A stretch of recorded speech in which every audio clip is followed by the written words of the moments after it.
is happening, gang? It's your boy Retro, back again with another reaction video. Yeah. We all know Vivek Ramaswamy absolutely knows how to bloody up the competition. You step up in Vivek Ramaswamy's crosshairs, his line of sight, he will rip you apart, rip you to shreds. We got Vivek Ramaswamy live on CNN, absolutely deviating from their agenda all the way. He gets up there and speaks the truth about J6. Says, quote, a Fed inside job, end quote, and the audience goes wild. Guys, I'm excited to check out this clip of Vivek absolutely destroying CNN live on CNN. So we're going to jump straight into it, guys, and then I'll get my thoughts on the back end. So definitely stick around until the end so you guys can get my thoughts on the back end. But yo, let's jump straight into it, guys. Before we can do that, though, make sure you guys smash that like button, guys. It does not cost a thing. Hit that like button for your boy, and also hit that subscribe button, guys. We're on the road to the truth. Hop aboard for the journey. Let's get into it. What's up, guys? It's your boy Benny. Hey, just a second here. I need to do a quick call. 911. Yeah. Hey, officer, I'd like to report a murder. Nope, not at the federal lockup with Hillary Clinton. No, not at Barack Obama's mansion in Martha's Vineyard. No, we're talking about a murder that happened live on CNN. Yeah, gonna need you to go right now. It's a bloodbath. Ladies and gentlemen, last night on CNN, Vivek Ramaswamy was asked about January 6th, saying it was an inside job by the feds, and hot did it go down. Ladies and gentlemen, Vivek Ramaswamy quickly becoming one of the most important voices in America, says Brandon Straka.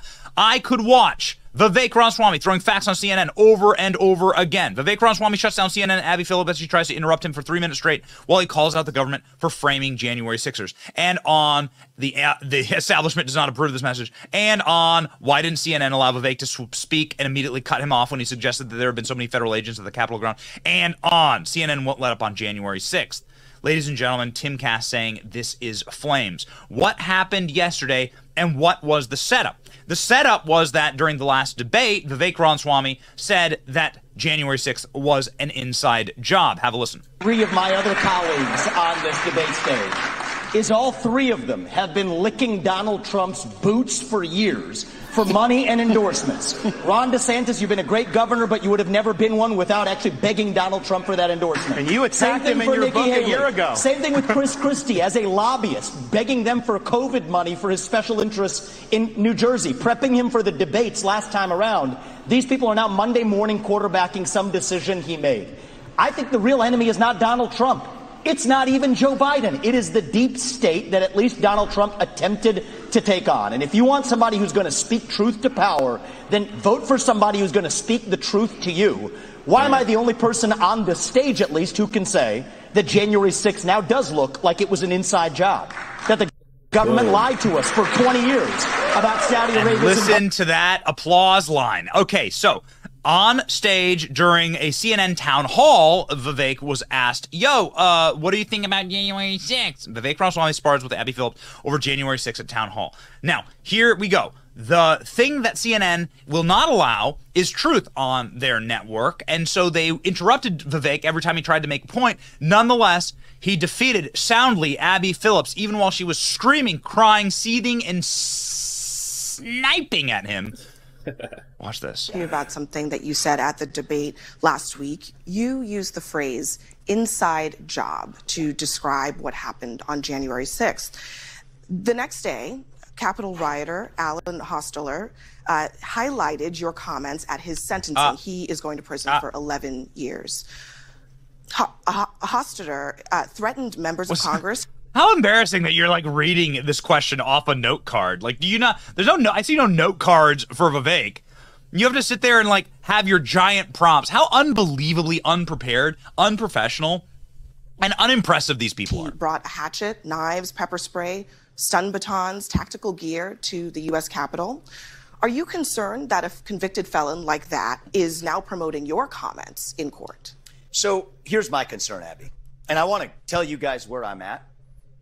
If you had told me, it's close to 3 years ago that January 6, 2021 happened. If you had told me 3 years ago, back when I was a biotech CEO, not steeped in this world, I was just consuming passive media, but was focused on my world of developing medicines. If you had told me that January 6 was in any way an inside job, the subject of government entrapment, I would have told you that was crazy talk.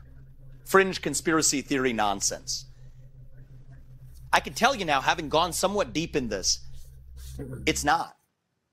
I mean, the reality is this. We do have a government, first of all, we have to acknowledge, that has lied to us systematically over the last several years about the origin of COVID-19, about the Hunter Biden laptop that we were told was false by 51 CIA experts and otherwise before we now know that it was true.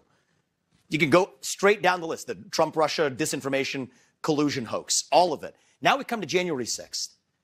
The reality is we know that there were federal law enforcement agents in that field. We don't know how many. I think it's shameful. If I may finish just answering. Well, let me this just. is really important. I'm going to go ahead and interrupt you here because I know this, the establishment doesn't approve of this message. I know that there were federal agents. We should be able to talk about this. You're saying that there were federal agents. This is important to talk about. You are saying there were federal agents in the crowd on January 6th. Yep. There is no evidence that there were federal agents in the crowd on January 6th. So why, before Congress, when pressed on what the number was, they didn't say there were none? They just couldn't say how many there were. So you're saying that that you have not seen any evidence that there were. We've seen multiple informants suggesting that there were. We know people were FBI informants who were asked to Is there any evidence? May I just finish this, and then you can come back and question me? Well, let me clarify. I know it's very uncomfortable for you. I'm going to clarify my question. I know this is an uncomfortable issue for many people, but we have to do the truth here. I'm going to clarify my question because I want to make sure that you understand what I'm asking. I understand this deeply. And I told you, I was with you 3 years ago. I'm not there now. Where is the evidence? Yes. Where is the evidence that the government had a plot? Let's do this. An inside job. But no, I'm going to tell you what an inside job is, because I'm not violence on January 6th. I'm not going to let you put words in my mouth. I'm going to put my words in my mouth. And I'm going to tell you what I mean by that. Where is the evidence that the government was involved in planning or executing January 6th? So I'm going to give you hard facts. And if I may, Abby, I know this is going to be a little uncomfortable, but we're going to go through this, and you can push back on it after that. And you can push back on that. And let's do this fairly. Why did they suppress footage of now what's been released, 200 hours of footage of shooting rubber bullets into that crowd, shooting tear gas into that crowd? You didn't see that before. You saw what the response was to that. Now you see footage coming out of actually rolling out the red carpet for Capitol Police allowing people in. Again, right through the front door. The vast majority of the footage evidence should have been released before, Abby. Mr. Ramaswamy, the vast majority of the footage shows and my deeper police question officers is this. I have to stop here. My blood is boiling. I'm sorry. I haven't had my coffee yet this morning. I have to stop here and just show you. This should have been the response. There's undercover body camera footage from federal police force. This is the Metropolitan Police Department here in the federal city of Washington, D.C. So this is the feds saying that people need to go into the Capitol. Help them up. Help them get into the building. This is the footage. This is the evidence. All right? I love Vivek. This is the evidence. CNN's never played you this evidence. This evidence was revealed in court after the government was sued. An undercover officer encouraging violent and illegal behavior, or at the very least, the kind of behavior that they prosecuted people for. That's why Nancy Pelosi said, I've been waiting for this, trespassing at the Capitol. Okay, anyway, back to it. Overrun and I want to talk about one more case. This is really important. Rioters. That's I'm going to give you some hard facts. Of it shows. So here's what entrapment is. Cherry pick. I'm not cherry picking. If I may finish, Abby. I'm not cherry picking. Examples. To the contrary. To the contrary. You know who cherry picked examples? You know who cherry picked? The government. That is what happened. The government cherry picked 12 hours of footage.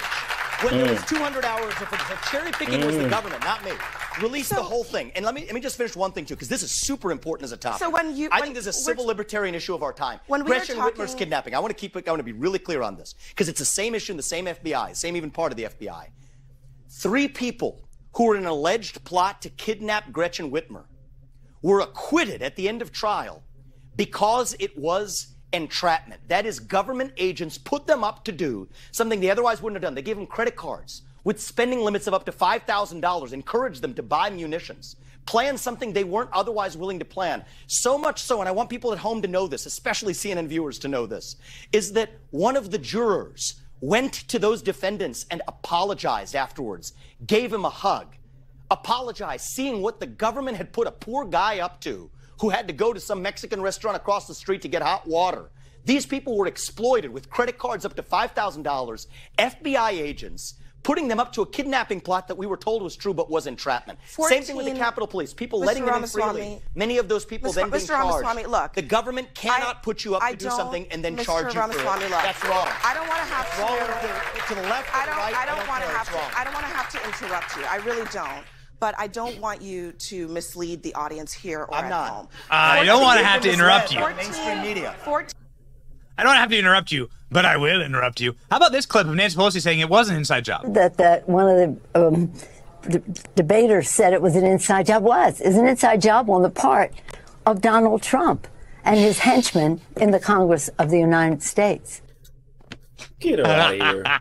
They don't know what to do now that all their lies are coming collapsing down. Ladies and gentlemen, we asked Tucker Carlson on a recent space about his reporting from January 6th. He was the first guy through the wall to break the narrative on this. Tucker Carlson saying it became obvious to him that there was the preponderance of data to show that there were federal agents inside of the audience, the inability of our federal law enforcement officials to answer simple questions about this, and of course, the people who were in charge that day, Stephen Sund of the Capitol Hill Police, saying, yeah, the place was teeming with federal agents. Why did the people who were breaking windows, why did people have earpieces in the breach teams? Who were on those earpieces? Somebody explain that. Somebody, please, calmly, quietly. Yo, there we have it, guys. Coming from Benny Johnson. Definitely going to be sure to leave the original video link down in the description box below for those of you who want to go check that out. And also for you guys to go over there and show Benny some love for sure. But yo, that was just absolutely just getting down and dirty. Vivek going ahead and laying it on thick for CNN, so much so that, you know, the host, Abby Phillips, had to keep trying to talk over and interrupt, you know, Vivek speaking absolutely the truth about what's happening. He was giving cohort facts, and it was hard for Miss Phillips, to kind of hop in and cut him off or say otherwise, because she also knew it was true. Only reason why she really stepped in is because she had someone in her headset telling her that they were about to cut him off air if she couldn't find a way to get him to stop telling the truth to their audience. So much so, I love that fact that they had that live audience there, egging Vivek on, you getting the real perspective of how, CNN audience, this is a live audience, they couldn't control them, and they were reacting in favor of Vivek is what it seemed like to me, because Vivek was speaking nothing but the truth, saying these people were, led on, they were led to do these things, and this is entrapment. It's, been proven on stand that this was, feds out there in the crowd, egging these people on, trying to get them to do crimes, commit acts that they wouldn't have done otherwise. And you can't do that and then go and turn around and try to charge these guys for these acts that you guys, convinced them to do. I love Vivek, such a, strong backbone. He's coming into a very strong candidate. I definitely could see him, running again in the future and absolutely destroying all the challenges once again. Because if you really think about it, Vivek is, he's in a league of his own, especially as far as, his representation of the people. I feel like he's a voice for the people. Vivek's voice is so strong that, he can get the masses behind him with ease. And I feel like he definitely is going to be a force to be reckoned with in the future. The only real candidate I feel like was not put up by the establishment that's actually giving, Vivek a run for his money is Donald Trump. I think Vivek wants to let Trump shine in his moment, but he is showing the public, he's showing the people that, he is coming into a very strong leader. And he definitely will be a good candidate for the future. Guys, definitely hop in the comment section and let me know your thoughts. Vivek absolutely shutting it down on the CNN main stage, guys. I'm surprised they let Vivek go on for so long without going ahead and cutting him off air, because he was telling the absolute truth. Now, definitely let me know your thoughts, guys. And also hit that like button, guys. It does not cost a thing. Hit that like button for your boy. And also hit that subscribe button, guys. We're on the road to the truth. Hop aboard for the journey. I'll catch you guys on the next one. We go.